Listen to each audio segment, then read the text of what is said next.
संविधान की निर्माण प्रक्रिया एक लंबी प्रक्रिया है जो 1773 से लेकर 26 जनवरी 1950 तक क्रमशः चलती है। मेरा मानना है कि संविधान की निर्माण प्रक्रिया को समझने के लिए इतिहास का सहारा लेना चाहिए। आरंभ में जो ब्रिटिश ईस्ट इंडिया कंपनी है उसका शासन बंगाल तक सीमित था। तो आरंभ में जो भी हमारे पास रेगुलेटरी एक्ट आए, पिट्स इंडिया एक्ट आया, चार्टर एक्ट आया, उसकी सीमाएं या उसके रूल्स एंड रेगुलेशन बंगाल तक सीमित थे। 1833 के बाद उनका शासन पूरे भारत में स्थापित हुआ। तो इसके बाद जो भी रूल्स एंड रेगुलेशन बनाए गए वो पूरे भारत के लिए बनाए गए। तो इसके बाद जो भी प्रक्रिया दिखती है हमको निर्माण की, वो पूरे संपूर्ण भारत पे दिखती है। बात है इसको याद रखने की। तो मेरा मानना है कि एक रेगुलेटिंग एक्ट से स्टार्टिंग में हमारे पास आता है। तो किसी सिस्टम को अगर रेगुलेट करना हमें, तो कहीं ना कहीं हम बोर्ड ऑफ डायरेक्टर बनाना होगा, बोर्ड ऑफ रेवेन्यू बनाना होगा, बोर्ड ऑफ जुडिशियल सिस्टम बनाना होगा।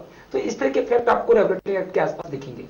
इसी प्रकार हम आगे देखें तो चार्टर एक्ट हमारे पास जब आते हैं तो 1833 का चार्टर एक्ट है, 1813 का चार्टर एक्ट है। हम मान लेते हैं कि एक 13 साल का बालक है और एक 33 साल का बालक है। 13 साल के बच्चे को अगर पढ़ाना है तो 1 लाख रुपए खर्च होंगे। तो 1813 के चार्टर एक्ट में 1 लाख रुपए एजुकेशन पे आएंगे। 33 साल के व्यक्ति को पढ़ाना है तो 10 लाख रुपए खर्च होंगे। तो उस एक्ट पर एजुकेशन के 10 लाख रुपए आएंगे। साथ ही हम चाय और चीन को छोड़कर बाकी चीजों पर हम फ्रीडम दे देते हैं। और वहीं हम 33 के चार्टर एक्ट में देखते हैं कि 33 साल के व्यक्ति को हम कंट्रोल नहीं कर सकते, तो हम उसको फ्रीडम देते हैं। तो व्यापारिक फ्रीडम हमारे पास 1833 पे आता है। 33 साल का व्यक्ति एक लॉ एडवाइजर बन सकता है, तो लॉ एडवाइजर के रूप में लॉर्ड मैकाले आ गए। 33 साल का व्यक्ति देश संभाल सकता है, तो गवर्नर जनरल के रूप में बेंटिंग भारत के गवर्नर जनरल बन गए। इसी प्रकार हम 1919 में देखें तो 1919 में 2 बार 1919 आता है। तो जब दो चीजें आपको दिखाई दें तो 1990 की इंडियन काउंसिल एक्ट पे लगा दीजिए आप। हम देखते हैं कि स्टेट पर डुअल गवर्नेंस कब आया, 1919 पे आया। केंद्र में 2 सदनी व्यवस्था कब आई, 1919 में आई। ऐसे 1935 पे अगर हम आते हैं तो 1935 के राष्ट्र में 5 है। तो मान के चलिए कि 5 एक यूनियन का प्रतीक है, क्योंकि जब हम यूनियन लिखते हैं तो UNION 5 वर्ड आते हैं। जब भी यूनियन का कंसेप्ट देखें तो 1935 लगा देना चाहिए। जैसे हम देखें कि भारत एक अखिल भारतीय यूनियन कब बना, 1935 में बना। सुप्रीम कोर्ट बहुत सारे हाई कोर्ट का यूनियन है, तो 1935 में ही सुप्रीम कोर्ट दिल्ली पहुंचा हमारे पास। हम देखते हैं यूपीएससी कब बना, यूनियन पब्लिक सर्विस कमीशन 1935 पे बना। तो इस तरह से बच्चे बहुत आसानी से फैक्टों को भी बहुत लंबे समय तक याद सकते हैं। सर आइए अब चलते हैं सीधे स्टूडेंट्स के पास जिनके अपने सवाल हैं। हमारे पहले कॉलर हैं। सर मेरा नाम आलिंद है। मैं जानना चाहता हूं कि पीएससी के प्री और मेंस में संविधान का क्या रोल है। प्री की जो परंपरा है वो ऑब्जेक्टिव है और मेंस की जो परंपरा है वो डिस्क्रिप्टिव है। मेरा मानना है कि जो प्री में ऑब्जेक्टिव पूछे जाते हैं वो कुछ क्वेश्चंस ऐसे हैं कि किस देश से हमने क्या लिया है, या संविधान की विशेषताएं क्या हैं, राष्ट्रपति के क्या अधिकार हैं। इस तरह से कुछ आर्टिकल बहुत विशेष होते हैं, उनको पूछा जाता है। और मेंस में जो पूछने की परंपरा है, जो परंपरागत संविधान है हमारा, कि संविधान की विशेषताएं बताइए, मौलिक अधिकार बताइए, संविधान संशोधन की प्रक्रिया बताइए। और साथ ही जो करंट पर हम देखते हैं, जैसे राइट टू स्पीच को लेकर, कन्हैया को लेकर जो विषय हमारे बीच में आया, तो राइट टू स्पीच के आर्टिकल्स को पूछा जा सकता है। हमारे अगले कॉलर हैं। सर मेरा नाम राहुल है। मेरा सवाल है कि संविधान को पढ़ने का क्या तरीका होना चाहिए। संविधान को पढ़ने का सबसे अच्छा तरीका हो सकता है कि सभी बच्चों को 6 से 12th की जो सोशल साइंस की किताबें हैं उनको बहुत अच्छे से पढ़ना चाहिए। और साथ ही हमारे पास लोकसभा राज्यसभा जो चैनल आते हैं उस पर बहुत ही अच्छा डिस्कशन आता है, उसको देखें। और कुछ फैक्टरों को अगर याद करना है तो उनको कोट करके पढ़ें कि बजट है, हमें 12 महीने अपना देश चलाना है, तो निश्चित रूप से लास्ट में 12 आएगा, मतलब 112 आर्टिकल में बजट होगा। हम देखते हैं कि हम अपना शेड्यूल बनाते हैं कि हम 12 महीने कैसे काम करेंगे, तो टोटल हमारी जो शेड्यूल होंगी वो 12 होंगी। इस तरह से आप कोट कर सकते हैं, चीजों को समझ सकते हैं और संविधान को एक प्रोसेस के तहत बहुत अच्छे से पढ़ सकते हैं। फिलहाल वक्त हो चला एक छोटे से अंतराल का, कहीं जाइएगा नहीं, हम फिर हाजिर होते हैं एक छोटे से ब्रेक के बाद। Gautam IAS academy and civil service school, हम पढ़ाते नहीं पढ़ते हैं आपको और गढ़ते हैं आपका आने वाला कल। 10वीं 12वीं के बाद बेहतर कैरियर की ओर पहला कदम। जाने माने मोटिवेटर अनिल गौतम से जाने सफलता के मूल मंत्र। विकसित भारत की मजबूत बुनियाद हमारे साथ। तो समय न गंवाएं, आज ही अपना स्थान सुनिश्चित करें Gautam IAS academy and civil service school में। हमारा पता समाधान हॉस्पिटल के पास, राइट टाउन, जबलपुर। ब्रेक के बाद हम फिर हाजिर हुए हैं कुछ अन्य बच्चों के सवाल लेकर। हमारे नेक्स्ट कॉलर हैं। सर नमस्कार, मैं कुणाल। मैं आपसे ये जानना चाहता हूँ कि अनुसूचियों को याद रखने का सबसे आसान तरीका क्या हो सकता है? अनुसूची, जिनको हम इंग्लिश में शेड्यूल कहते हैं, हम इस चीज को मान के चलते हैं कि हमें अपने देश का एक शेड्यूल बनाना है और 12 महीने हमें कैसे काम करना है। तो इस तरह से हमारे शेड्यूलों की संख्या टोटल 12 है। हमें देश का शेड्यूल बनाना है तो निश्चित रूप से पहले शेड्यूल में हमारा देश होगा। उस देश को चलाने वाले लोग किस तरह से चलाएंगे, राष्ट्रपति, उपराष्ट्रपति, संवैधानिक पदों में बैठे हुए लोग, तो उसको हमने शेड्यूल 2 पे रखा हुआ है।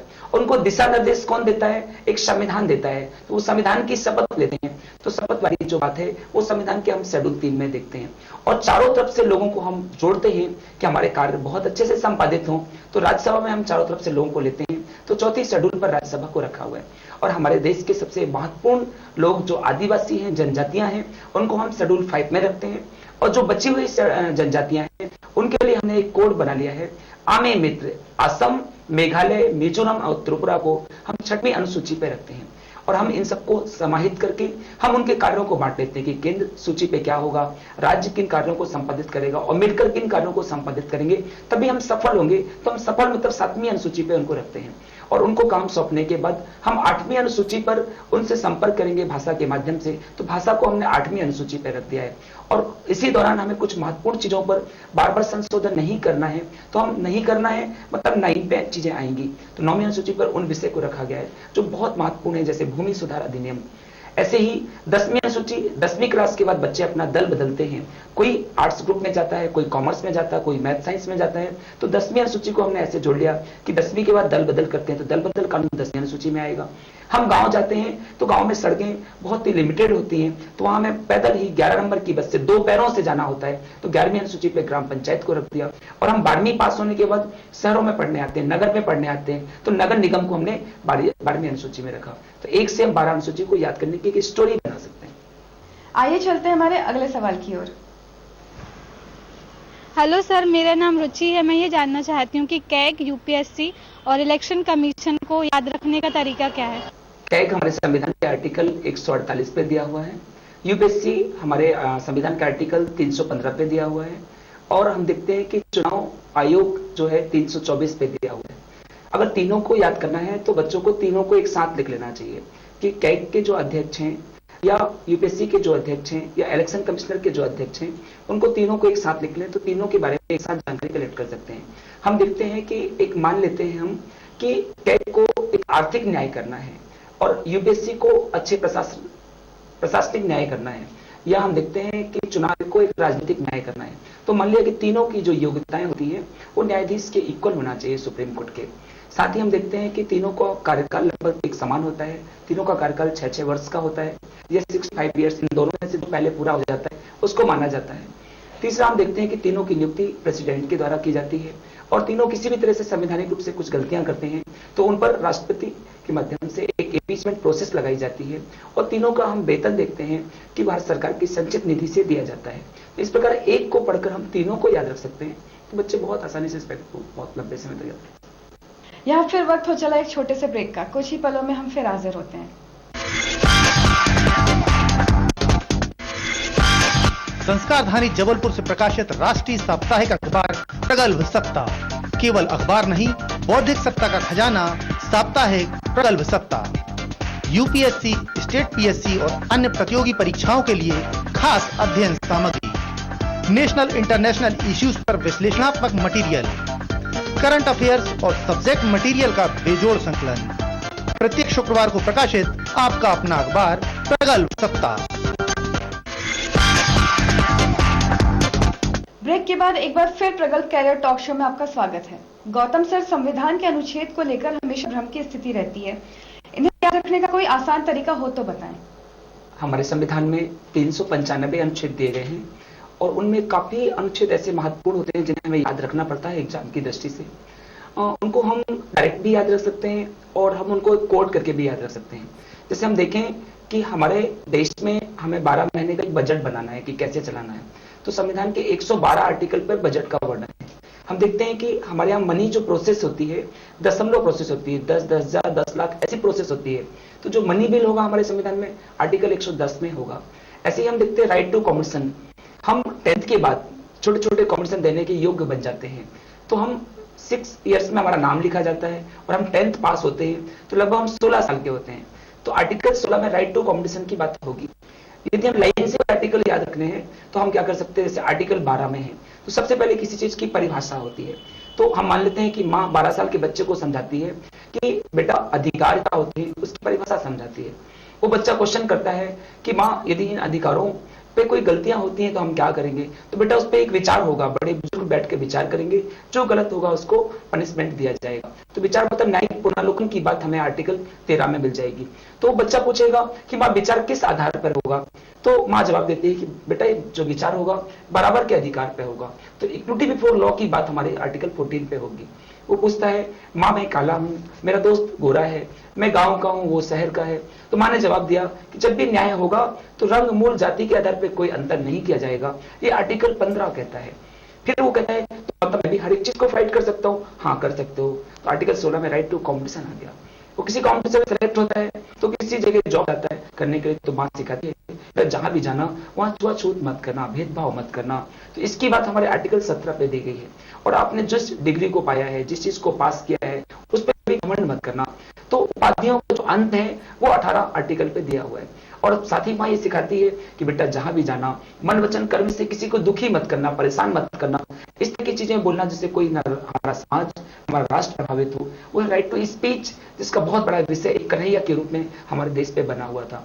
तो हमें किस तरह से बोलना चाहिए वो माँ सिखाती है यहाँ पर। इस तरह से हम आर्टिकल्स को बहुत लंबे समय तक याद रख सकते हैं।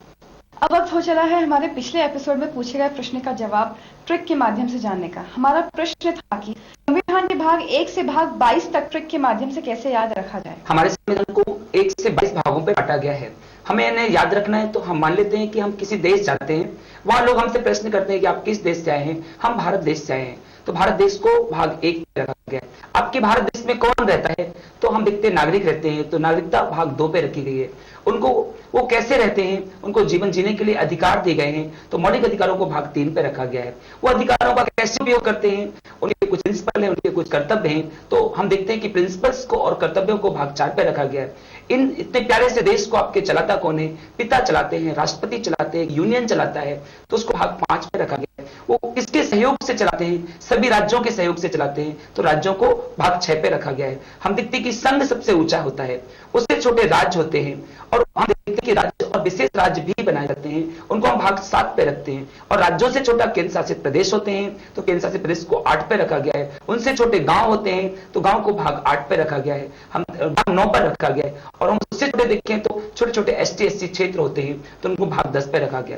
फिर इनमें आपस में संबंध होते हैं, तो केंद्र राज्य संबंधों की बात हम भाग 11 पे देखते हैं। और हम देखते हैं कि ये अच्छे से काम कर सके तो उनको हम फाइनेंस कराते हैं, तो फाइनेंस की बात जो हम देखते हैं या वित्त की बात जो देखते हैं भाग 12 पे देखते हैं, क्योंकि 12 महीने के लिए हमें फाइनेंस होता है। यदि हमने किसी को फाइनेंस दिया है तो उनको व्यापार वाणिज्य करना होगा, देश को आगे बढ़ना होगा, तो भाग 13 पे आएंगे। अच्छा व्यापार वाणिज्य करना होगा तो अच्छे प्रशासनिक लोगों को चुनना होगा, वो भाग 14 में आ जाएगा। उनका चुनाव बहुत अच्छे से करना होगा तो इलेक्शन की बात 15 में आ जाएगी। इस प्रकार से हम 1 से लेकर पूरे 22 भागों के लिए स्टोरी बना सकते हैं, उनको याद रख सकते हैं। मेरा मानना है कि आप भी इस तरह का प्रयास करें और इनको लंबे समय तक याद रख सकें। अब वक्त है अगले एपिसोड के लिए ट्रिक गुरु सिद्धार्थ गौतम सर के प्रश्न का। सभी प्रतियोगी परीक्षाओं में स्पोर्ट्स से जुड़े हुए भी काफी प्रश्न आते हैं, ओलंपिक से जुड़े हुए, कॉमनवेल्थ से जुड़े हुए, एशियाड, हॉकी, फुटबॉल से प्रश्न पूछे जाते हैं। इन प्रश्नों को कैसे हम ट्रिक के माध्यम से याद रख सकते हैं। सिद्धार्थ सर की ट्रिक जानने के लिए इंतजार करें हमारे अगले एपिसोड का। हमारा कार्यक्रम आपको कैसा लगा हमें जरूर लिखें। हमारा पता है प्रगल्भ सत्ता 123 प्रार्थना परिसर, हाथीताल, जबलपुर, मध्य प्रदेश 482002। हमें मेल करें pragalbsatta@gmail.com पर। आप चाहें तो हमें कॉल या व्हाट्सएप भी कर सकते हैं 9039039134, 9300080006। कंपटीशन एग्जाम्स की बेहतर तैयारी के लिए जरूर पढ़ें साप्ताहिक अखबार प्रगल्भ सत्ता। इसके साथ ही हमें अगले एपिसोड तक के लिए इजाजत दीजिए। नमस्कार।